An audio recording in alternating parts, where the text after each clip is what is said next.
இந்த பெண்ணமைப்பை பற்றி 2023 பிப்ரவரியில் தான் நான் தெரிந்து கொண்டேன். அவர்களது 4ஆம் ஆண்டு கூட்டத்திற்கு பங்கு பெறும் வாய்ப்பு பெற்றேன். தமிழகம் எங்கிருந்தும் பலதரப்பட்ட பெண்கள், ஆசிரியர்கள், வழக்குரைஞர்கள், மருத்துவர்கள், தனி பெண்கள் போராடி வெற்றி பெற்று சிறு சிறு வியாபாரம் தொழில்கள் செய்யும் தொழில் முனைவோர், கூலி வேலை செய்பவர்கள், சோசியல் ஆக்டிவிஸ்ட், சமூக போராளிகள், எழுத்தாளர்கள், கவிஞர்கள் என அரங்கம் நிறைந்த ஒரு கூட்டம். பலதரப்பட்ட பெண்களும் மிக அருமையான கருத்துக்கள். நான் தொலைத்தொடர்புத்துறை என்று அழைக்கப்படும் பிஎஸ்என்எல்லில் ஒரு 39 வருடம் பணியாற்றி ஓய்வு பெற்றுள்ளேன். தொடர்ந்து மார்க்சிஸ்ட் கம்யூனிஸ்ட் கட்சியின் கொள்கை வழிப்படி நடக்கக்கூடிய ஒரு தொழிற்சங்கத்தில் மிகவும் ஆக்டிவாக இருந்த தொழிற்சங்கவாதி.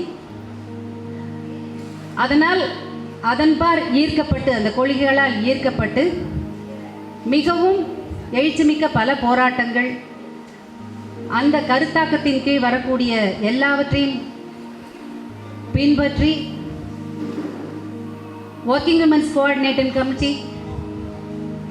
அல்லது ஜனநாயக மாதர் சங்கம் அல்லது இப்படி பலதரப்பட்ட பெண்கள் அமைப்பு, இதிலெல்லாம் தொடர்ந்து நாங்கள் இயங்கிக் கொண்டிருக்கிறோம் என்பதை இந்நேரத்தில் தெரிவித்துக் கொள்ள கடமைப்பட்டிருக்கிறேன். என்னை போலவே பல அரசியல் கருத்தோட்டங்களை உடைய சிபிஐ, காங்கிரஸ், டிஎம்கே, பிசிக என்ற பல கட்சிகளின் கருத்தோட்டங்களையும் உடைய பலரையும் அங்கு பார்க்கக்கூடிய, பேசக்கூடிய சந்தர்ப்பம் கிடைத்தது.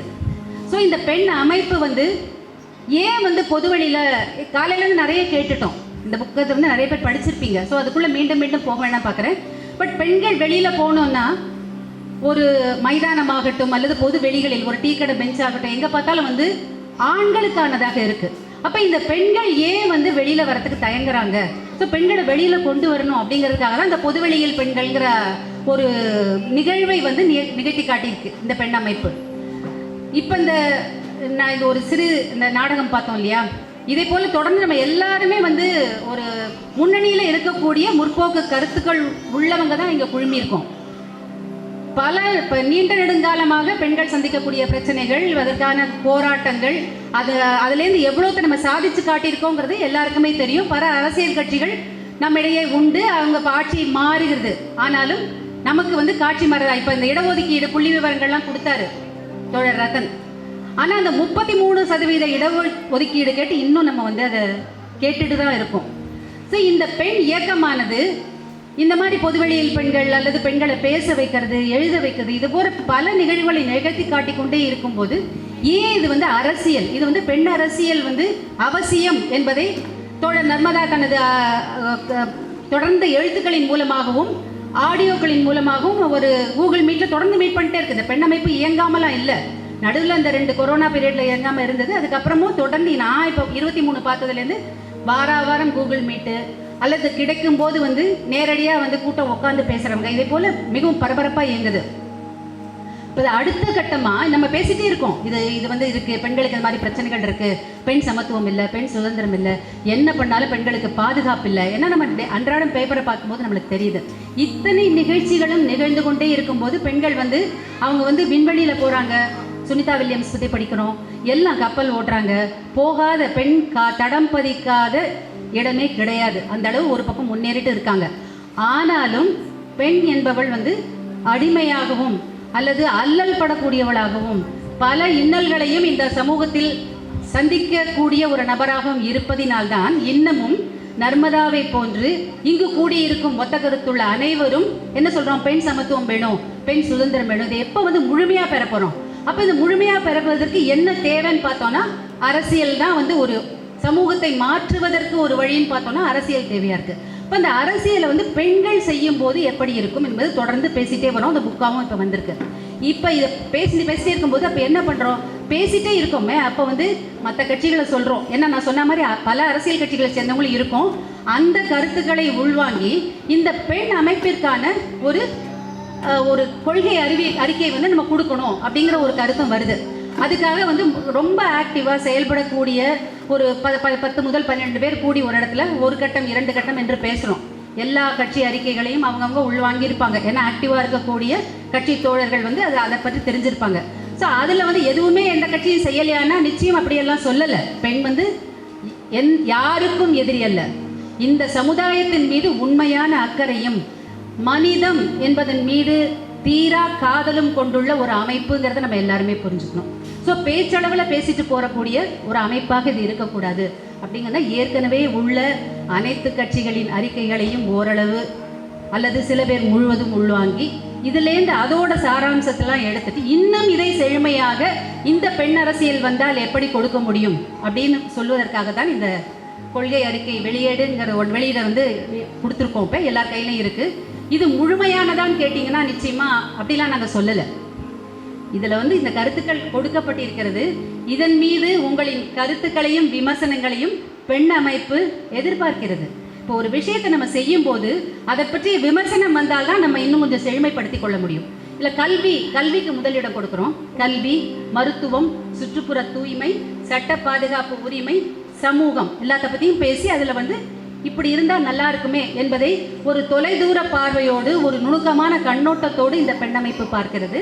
கல்வினா அனைவருக்கும் சமமான கல்வி. நமக்கே தெரியும் கல்வி சமமானது, அரசு கொடுக்கலையா அப்படிலாம் சொல்லும் போதும் இன்னும் எவ்வளவு ஏற்றத்தாழ்வுகள் இருக்குங்கிறத நம்ம பார்க்குறோம். ஸோ அனைவருக்கும் பொதுவான ஒரு பாடத்திட்டம். இப்போ வந்து இங்கே வீட்டில் வந்து ஒரு ஆண் பேப்பர் படிக்கிறதாகவும் பெண் சமையலறையில் உள்ளதாகவும் தான் நமக்கு சொல்லப்பட்டு வருது. அதை தான் இப்போ கூட காமிச்சவங்க வந்து நமக்கு ஒரு மாறுபட்ட கண்ணோட்டத்தில் ஒரு நாடகத்தை கொடுத்தாங்க. இந்த பாடத்திட்டம் முதற்கொண்டு ஒரு நல்ல கண்ணோட்டத்தில் அமைக்கப்பட்டு குழந்தை பருவம் முதலே அது கொடுக்கப்படும் போதுதான் ஒரு முழுமையான மனிதனை உருவாக்க முடியும் என்று இந்த பெண்ணமைப்பு பார்க்கிறது. அதனால் அந்த கல்வி திட்டத்திலேருந்து ஆரம்பித்து என்னென்ன கொடுக்கலான்னு சொல்லியிருக்கோம். அதில் அதே போல் மருத்துவம் ஈஸியாக பேசிடுறோம், அரசு மருத்துவமனை இருக்குன்னு. ஆனால் சிறப்பான அந்த சிகிச்சை தருவதோ அல்லது முக்கியமான நோய்களுக்கான சிகிச்சையோ பணம் பெற்றவர்களுக்கு கிடைப்பதும் சாதாரண மனிதர்களுக்கு கிடைப்பதும் வித்தியாசமாக இருக்குது. ஸோ இந்த மாதிரியான இதை எப்படி களைந்து இந்த பெண் அரசியல் எப்படி இருக்க வேண்டும், பெண் அரசு செய்யும் போது அது எப்படி இருக்க வேண்டும் என்பதையும் இதில் பேசியிருக்கோம். சட்டம் ஒழுங்கை பற்றி பேசுகிறோம். சமூகங்கிறது ஒரு போதையற்ற சமூகமாக இருக்கணும். இந்த போதை பற்றி நம்ம இப்போ சமீப காலம் ரொம்ப பதைக்கக்கூடிய விஷயங்களை பார்க்குறோம்.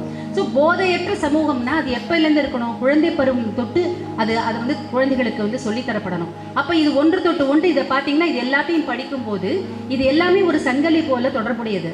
அந்த குழந்தை பருவம் தொட்டு ஒரு அம்மாங்கிற வந்து எப்படி அக்கறையோட நீங்கள் எந்த வேலைக்கு போனாலும் நம்ம வந்து அம்மா தான் எந்த அந்த மழலையார் பள்ளியெலாம் பார்த்தீங்கன்னா எந்த இதுலேயும் ஆண் ஆசிரியர்கள் இருக்க மாட்டாங்க, பெண் தான் இருப்பாங்க.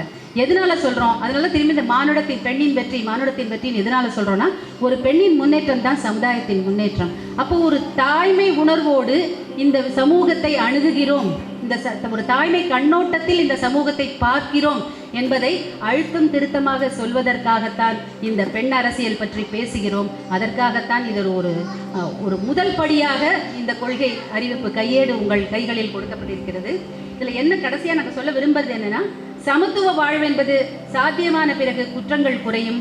வெறுப்பற்ற அன்பான மனிதர்களாக மக்கள் வாழும் வகையில் பள்ளிக்காலம் தொட்டே சிந்தனையில் பெரும் மாற்றங்கள் உருவாக்கப்படுதல் அவசியம்.